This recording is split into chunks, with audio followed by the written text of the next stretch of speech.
way the museum is focused on saving history is essentially by reaching out to the community and finding out what objects and also what stories are still available for us to collect and that we can properly care for within the space that we have. The Clark County Historical Museum is viewed, well, a little bit as an unknown. People come in and they're like, wow, I had no idea this was here. It's been, we have to say, well, it's been here since 1909. Maybe not as a museum, but this building has been here forever and people still don't know. And when they get here, I think that it is not a typical museum. I think that they are blown away by the way that the exhibits are set up, the way that the museum interacts with the community through History on Tap, through our speaker series, through our walks. I think that it's really different for a historical museum because it's not just about the objects, it's about the stories. I think one of the biggest challenges is that people don't understand how important what they have is. Often we hear, I'm not a leader, or my family wasn't important, when the reality is everybody who's been here has a story to tell that is important to how we've gotten to this place and who we're going to be in the future. You know, as we continue to move into the future as an institution, I think what we want to see, the institution grow into is to become a facilitator of the community story in a much broader sense, to understand and respect the fact that we're a museum and we have a building, but really break ourselves out into the community where we're working with different organizations, working with businesses, we're working with government entities to help them both save their story and understand the best ways to do that, and then also work with them to help communicate that and share the narratives that they have. And so we're really looking at beyond the walls of the museum while also respecting and honoring the fact that the building is an artifact in its own right and the objects we hold are very important and key to our mission.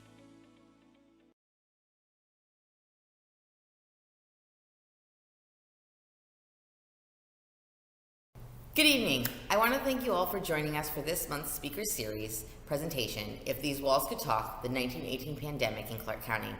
The CCHM Speaker Series is sponsored by the Historic Preservation Commission of Clark County and Wager Audio. Our mission here at the Clark County Historical Museum is to gather, save, and share the stories and memories of Clark County. The Society has been performing this mission for over 100 years, and here at the museum, we've been showing and sharing Clark County's history for over 50 years.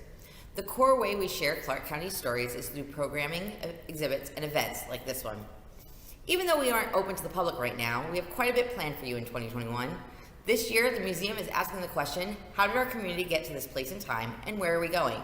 It's a question many of us have asked over the last year, as we witness the historic events from the global pandemic to the social, economic, and political changes that continue to change the landscapes of our lives.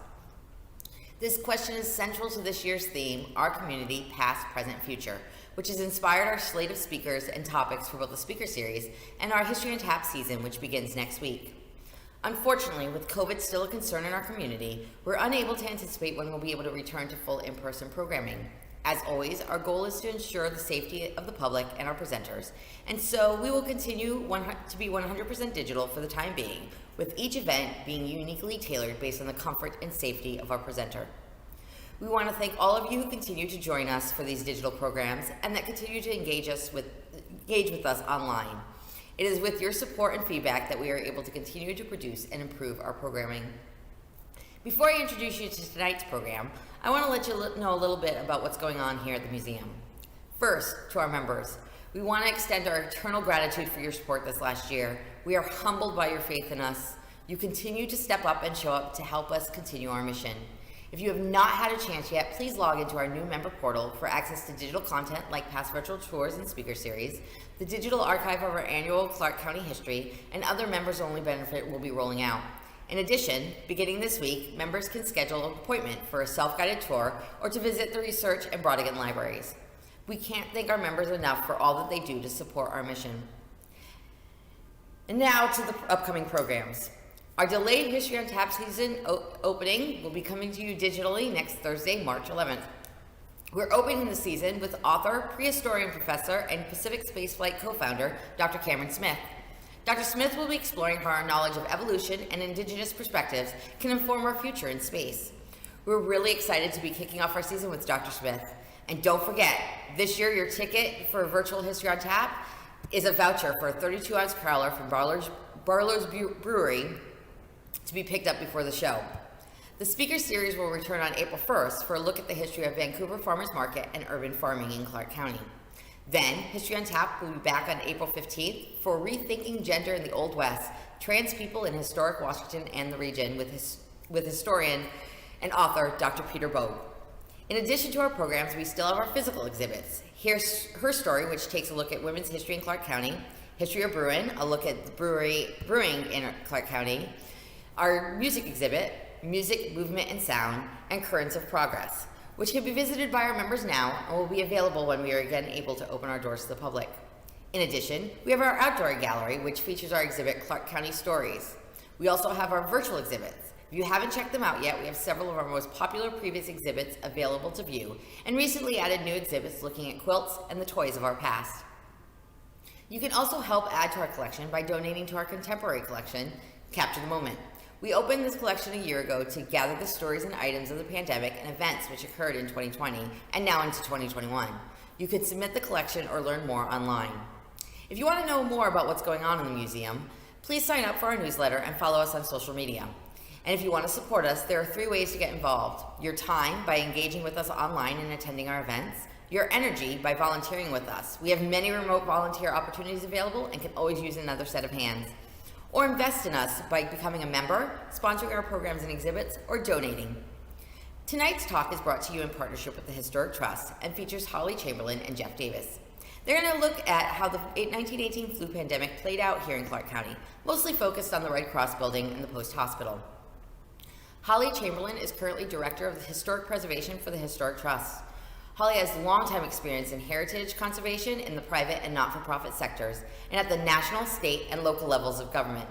She has been a cultural resource consultant and worked previously at Portland's Architectural Heritage Center.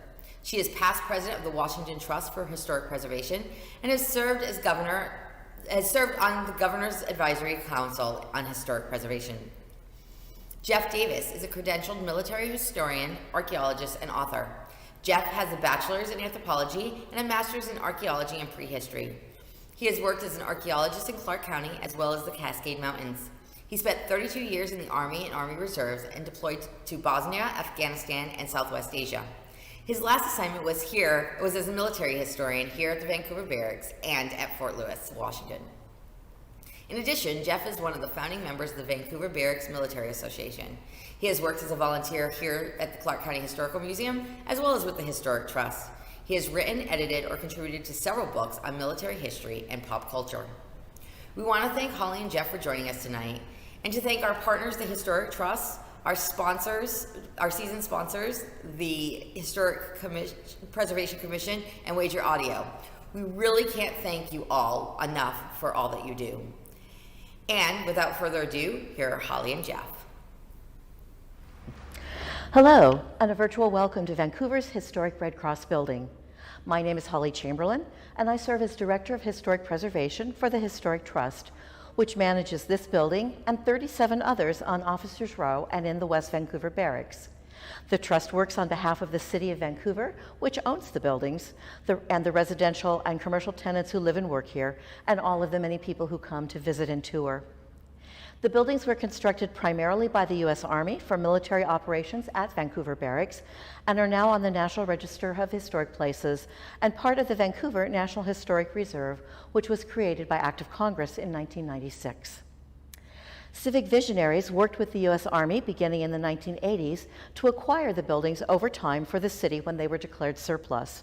Gradually, the Army consolidated its longtime operations here into other locations, and the City, National Park Service, and Historic Trust are now stewards of the former military cultural resources at the reserve.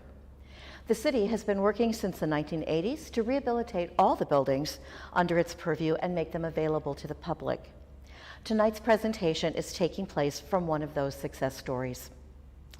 I'll be speaking briefly about the history of 2 of the buildings at the Reserve, which are connected to the flu pandemic of 1918, the Post Hospital and the Red Cross Convalescent House, where we are tonight. Co-presenter Jeff Davis will speak about the local history of the pandemic itself. Both buildings are relative latecomers to the site, as the Army arrived in 1849, and the oldest building, now known as the Grant House, was constructed that same year to serve as post headquarters and commanding officers' residence. The post hospital, dating from 1904, and the 1919 Red Cross building were built more than 50 years later. The two are located across Barnes Road from each other, near the southwest corner of the United States Military Reserve, which historically stretched from the Columbia River north to what is basically 4th Plain Boulevard today, and east-west between East Reserve and West Reserve streets. West Reserve largely having been replaced by the construction of Interstate 5 in the 1950s. And that's why the post hospital is the answer to the question of what is that big brick building on I-5 right by the bridge?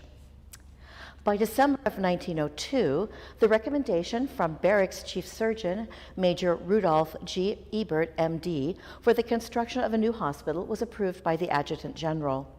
Major Ebert had extended Army experience at this point, having served most recently as Chief Surgeon for the Alaska Department.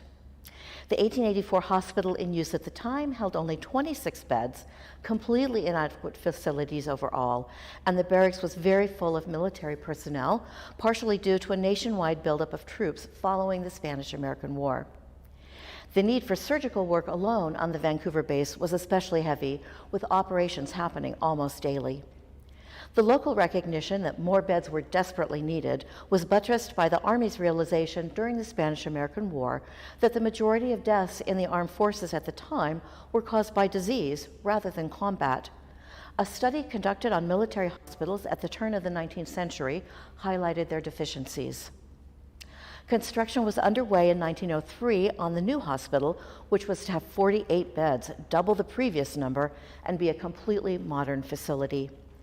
Unlike many military hospitals at the time being built to more old-fashioned plans from the Quartermaster Corps, the one at Vancouver Barracks utilized plans from the Surgeon General and was designed for utmost efficiency. Major John Hyde of the Quartermaster Corps was appointed to oversee construction of the hospital, along with other new buildings at the site, such as living quarters, quartermaster's storehouse, a guardhouse, and a drill hall. The construction contract was awarded to the Tacoma firm of Lister and Scott, which built quite a few institutional facilities between 1903 and 1912, including the Puyallup Indian School and the Soldiers' Home in Orting. The Lister part of the construction partnership was Ernest Lister, who was elected Washington's 8th governor in 1912 and gave up the construction business. The capacious new colonial revival style building with stone foundation, wood trim, and slate roof was completed in October 1904.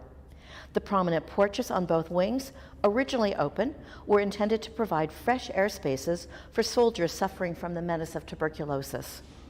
The cost for the building was a little over $95,000, or about 10% of the approximately $1 million being spent on construction at the base at that time.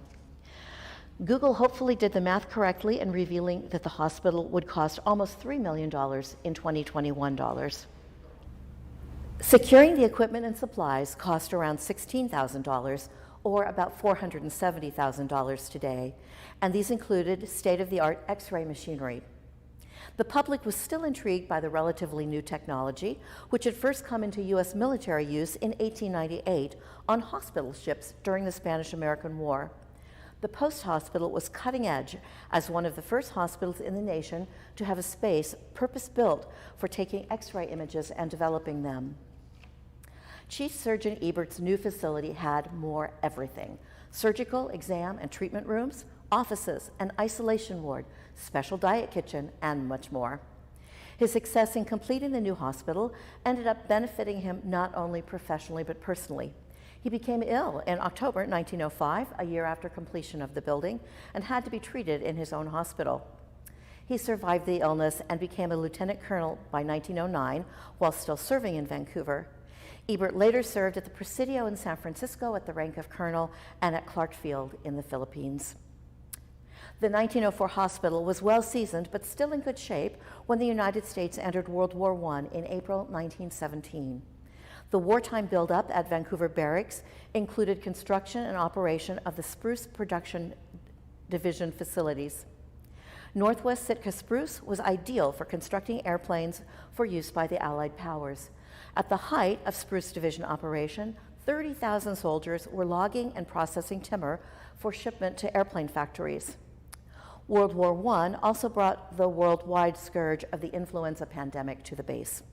Post-hospital staff treated 21,000 patients in 1918 alone, in the hospital proper and in temporary accommodations, making it one of the busiest military hospitals in the nation. The hospital continued to operate through World War II, but was supplanted by the 750-bed Barnes Hospital built in 1941 near the north end of the military reserve. The post hospital was declared surplus in 1946 and was transitioned into an Army administration and training facility, a function it served into the 1990s. Although the building still has the majority of its original features and materials, such as woodwork, stairs, windows, and tin ceilings, there have, of course, been changes over time. Major alterations include the 1930s enclosure of the open verandas into sun porches, a presumably great decision for better usage in a rainy climate, and the change from T-shaped building when the central rear extension was moved to the south end in 1952 due to the pending construction of Interstate 5. Not yet rehabilitated, the post hospital remains largely unused at present and is one of the West Barracks buildings transferred to city ownership in the early 2000s.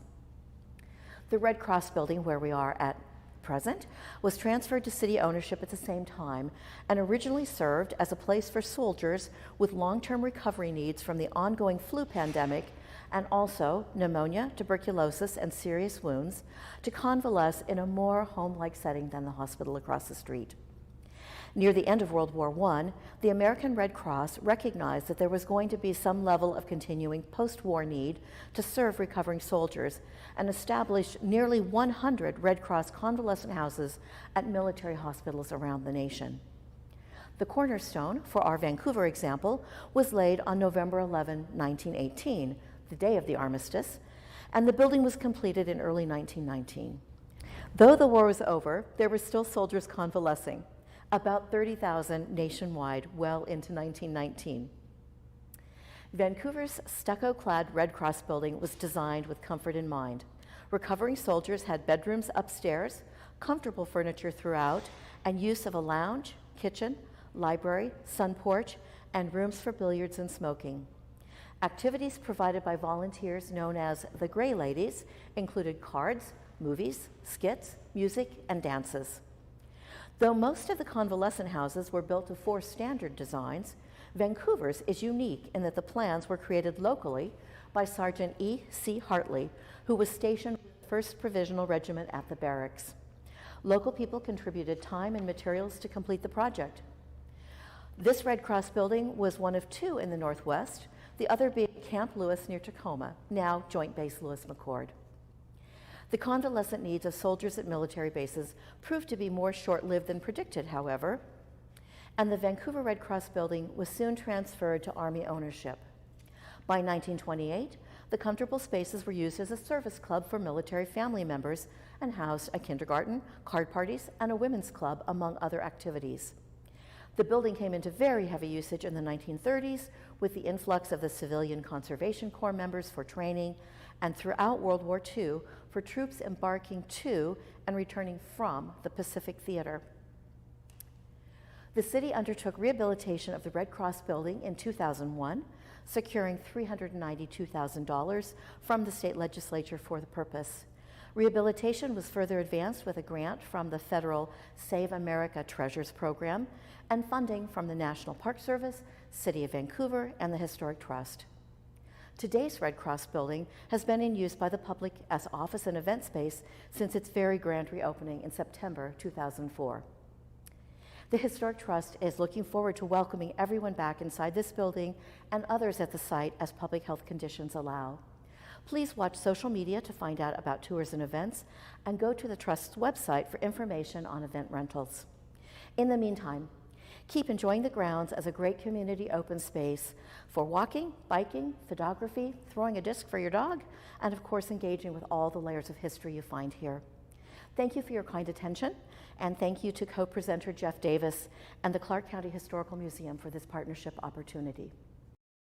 Hello, my name is Jeff Davis, and it is my great pleasure to talk to you tonight about what is known today as the Spanish flu, which swept through the entire world in the 19-teens, and it made its own way to the city of Vancouver and the Vancouver barracks. And I'm going to talk more specifically about what it did at the barracks because we seem to have a pretty good handle on that. Now, this is the post-hospital that existed prior to 1903.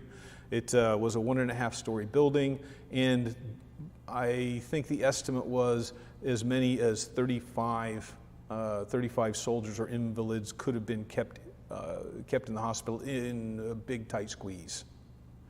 And of course, after 1900, after the Spanish-American War and the Philippine-American War, or some also call the Philippine Insurrection, as United States troops started coming back from the Pacific in larger numbers, they would transition back and forth from the Vancouver barracks to the Pacific, the Philippines mostly, but also China and other places. So they needed a new hospital. And so they built the current hospital building, which still exists at the Vancouver barracks, completed in 1904, if you look at the signs. Looking at the building today from different angles, there is a center, a brick-built center, 2.5 stories high, and on either end are these wings, and they're covered with wainscoting and windows. That center was the administrative portion of the building, as well as on the second floor operating rooms and patient wards, and on the third floor a small isolation ward, which was a kind of a new innovation or new thought in medicine at the time, having a room dedicated to isolating patients with communicable diseases. Now here is a picture of the post-hospital shortly after it opened. And there are a lot of postcard images of it. And what's interesting is the photographer was right there on the spot so that there wasn't even grass in some of these postcard photos. And here's another view of the post-hospital. You'll notice that the decks are not enclosed like they are today. And that was because they used to practice what some people call the solar treatment to treat tuberculosis. Following the Civil War, a lot of soldiers in the Civil War, veterans, had respiratory illnesses, tuberculosis they caught in the military camps, or they were shot through the lungs. And there was also a mass movement of soldiers from the east after the Civil War into the American Southwest, Arizona, New Mexico, and Nevada. And a lot of them, their respiratory problems got better. And the medical thought at the time was, well, it must be all the fresh air. Not including the fact that it was lack of humidity and heat also helped with tuberculosis and other lung problems. So even here in the Pacific Northwest, it was a regular practice to put patients with respiratory illnesses out on these decks, regardless of the time of year. Now, here is a side shot of the post-hospital, and you see in the center portion of it, up on the top floor, there are these dormers, and that floor is all enclosed off, was potentially closed off, and that's the isolation ward. Here's a picture on the inside at the top of the stairs. There is a heavy metal door on rollers, and that was specifically designed to keep people in and also keep people out. But there's not a lot of space there. You could probably fit maybe 20 patients in that isolation ward. And that may have been their projection about what they would need at the time, but not adequate enough for the Spanish flu when it finally came to the Vancouver barracks. A little background on what we know as the Spanish flu. In the later days of World War I, there were news blackouts in many of the Allied countries like Great Britain and in Italy and even in Germany. So the only national press that was covering the influenza epidemic at the time The reports were actually coming out of Spain, so newspapers in the United States and politicians just started calling it the Spanish flu. In reality, we're not right sure where exactly it started. That's still debated amongst historians and historical pathologists. But as some background, as many as 500 million people worldwide were infected with what we know as the Spanish flu. And it made 2 waves across the world from January 1918 through December 1920, and depending on which portion of the world you were in, the first wave was the most deadly, other places it was the second wave. But this is 1/3 of the world's population were infected, and 10 to 20% of the people infected died of the Spanish flu. Effectively, that means 3 to 6% of the entire world's population died between January 1918 and December 1920. And here's a slide showing how they think the waves went out. Where does this come in? How did the Spanish flu make its way to the Vancouver barracks? Now, as I said a couple minutes ago, pathologists even now are trying to trace and recreate the route of the flu. And one of the things that I've noticed that's interesting is modern researchers, as they are going backward in time, trying to piece this together like a puzzle, oftentimes there are nationalistic overtones, as in, it couldn't have started in my country, it had to start in that country or this country over here.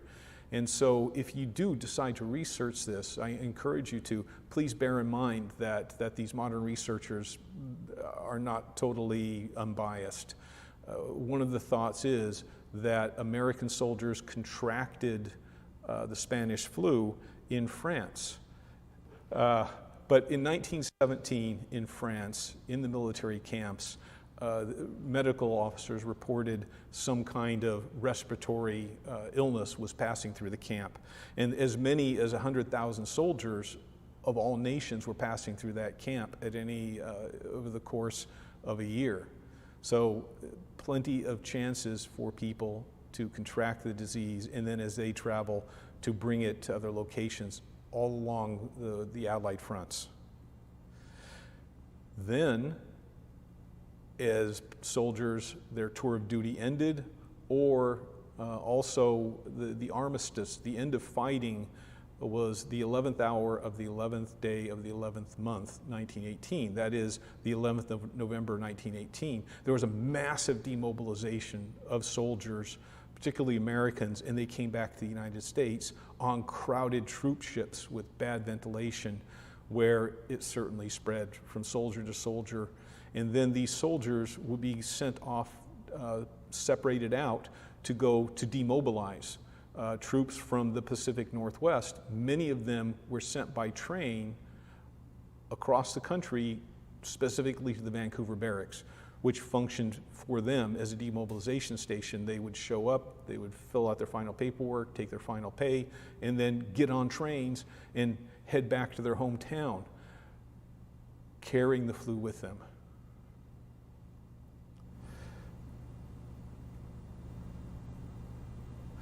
There are a lot of different estimates about how many soldiers were stationed at the Vancouver barracks in this time period. And it's really hard to tell. The records aren't complete. There are a lot of things going on. One of the estimates is 8 to 20,000 soldiers were at the barracks during the time that the flu came through.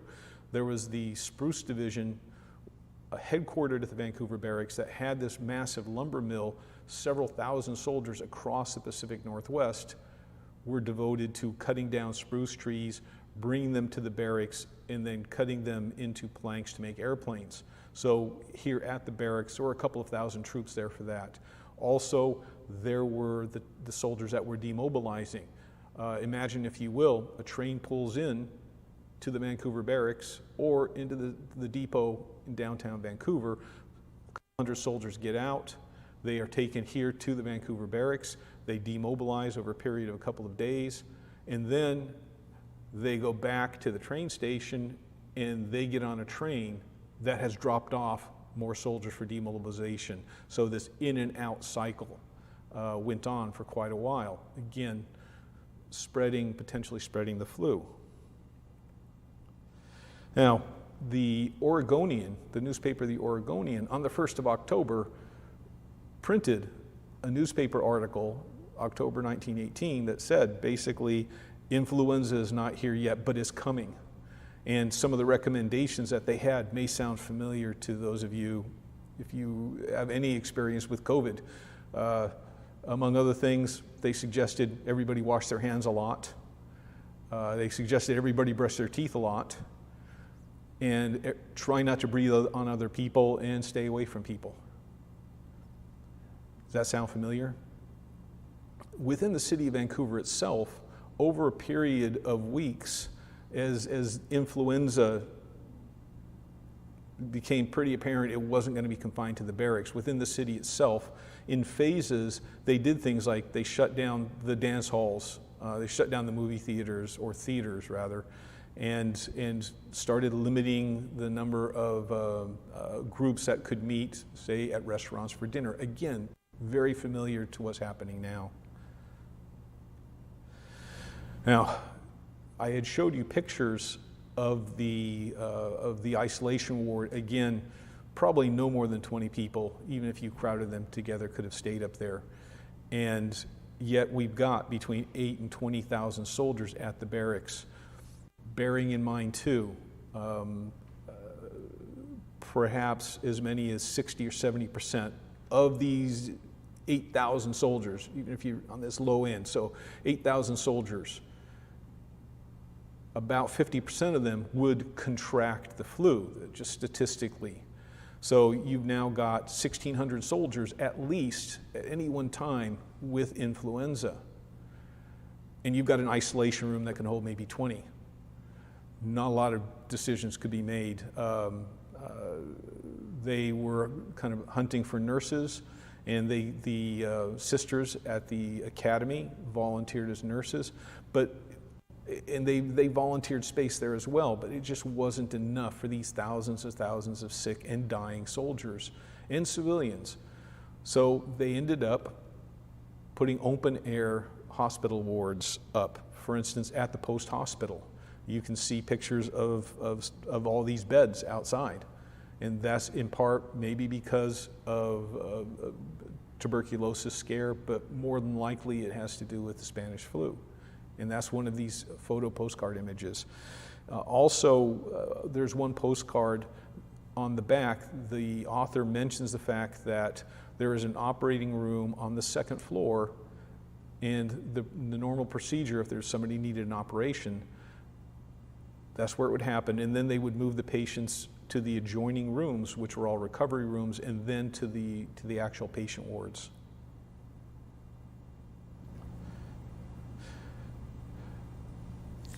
In January 1919, the Oregonian published an article, as the first flu wave ended, 85 nurses tended 1,400 patients in these makeshift wards.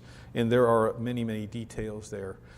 What's interesting is, just like they weren't mentioning where the flu came from, and there was a news blackout in England, there was a news blackout in France and other places. Vancouver itself, the local press, had something of a blackout. While they did talk about the number of patients or people who became patients, at a certain point they published a newspaper article that said, despite all these people being sick, nobody died. However, I again suggest you go through the newspaper back files of the day. You will find obituaries all the time. And the Post Cemetery also had an increase in the number of burials of soldiers who had died during this time period in 1918, 1919. And another, it wasn't just the post hospital where they created these open air patient wards. They were all over the place because the Vancouver barracks during World War I actually extended to the land where Clark College is now. So this particular photograph was probably taken in one of these purpose-built buildings for World War I, again outside. So roughly 20,000 soldiers were hospitalized at the barracks pushing through, or 20,000 soldiers came through. As many as 10,000 to 20,000 were patients. That number's been bandied about. So if it was 20,000 soldiers came down with the flu, that has an estimate of between 2,000 and 4,000 soldiers, patients dying at the Vancouver barracks, but we just don't know because they kept it secret. There's an interesting footnote to isolating the soldiers on post and the people of the city of Vancouver not leaving their homes, no public gatherings and things like that. And that actually is during the height of the first outbreak, which was here about mid-October of 1918, and that lasted till almost the end of the year.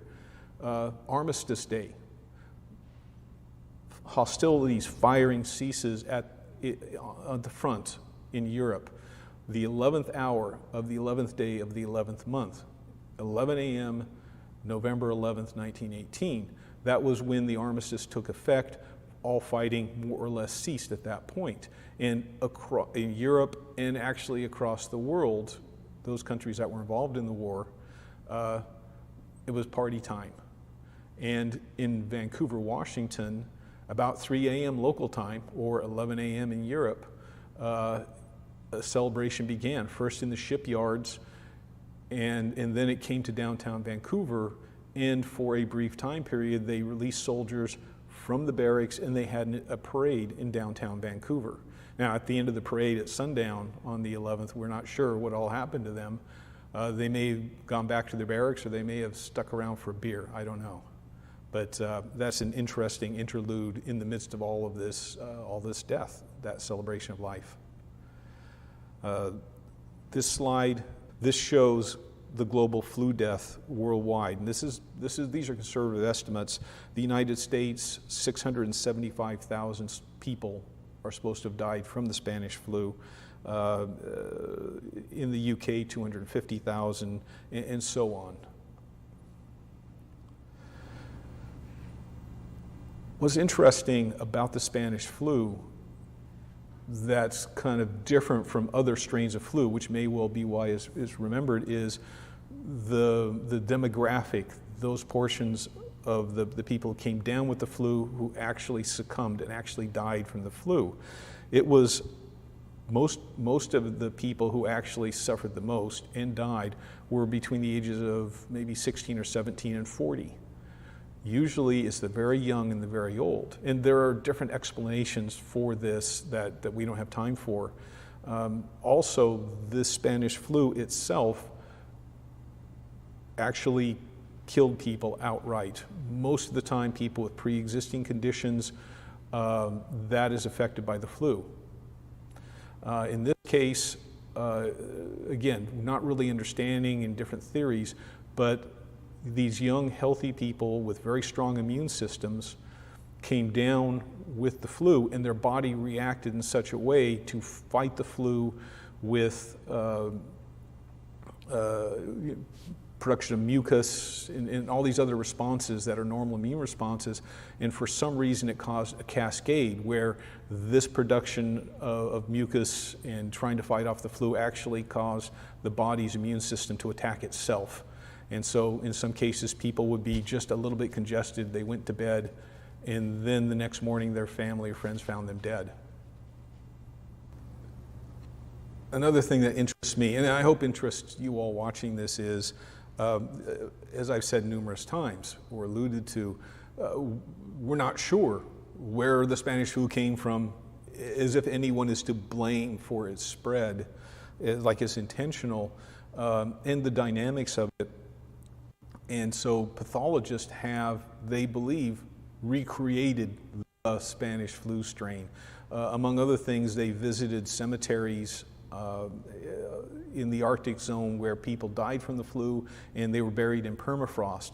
So they took samples from these bodies, and then they resequenced the flu germ, flu virus.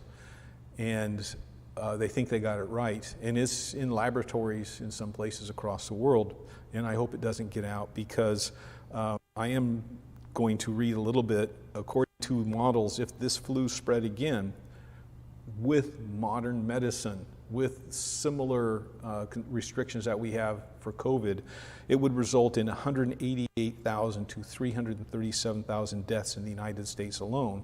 That would mean 1,880,000, I beg your pardon, 1,880,000 to 6,740,000 deaths worldwide.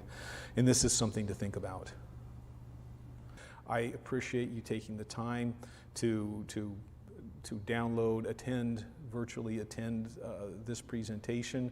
I want to thank Holly Chamberlain Historic Trust, the City of Vancouver, Clark County Historical Museum staff for allowing me to participate in this. I encourage you, come down. This is a beautiful building. If you come inside the Red Cross building, they have flags of all the countries that were allies in World War I flying here. And one of them was not so friendly to the United States during World War II. I'll let you figure that one out. So thank you all very much, and goodbye.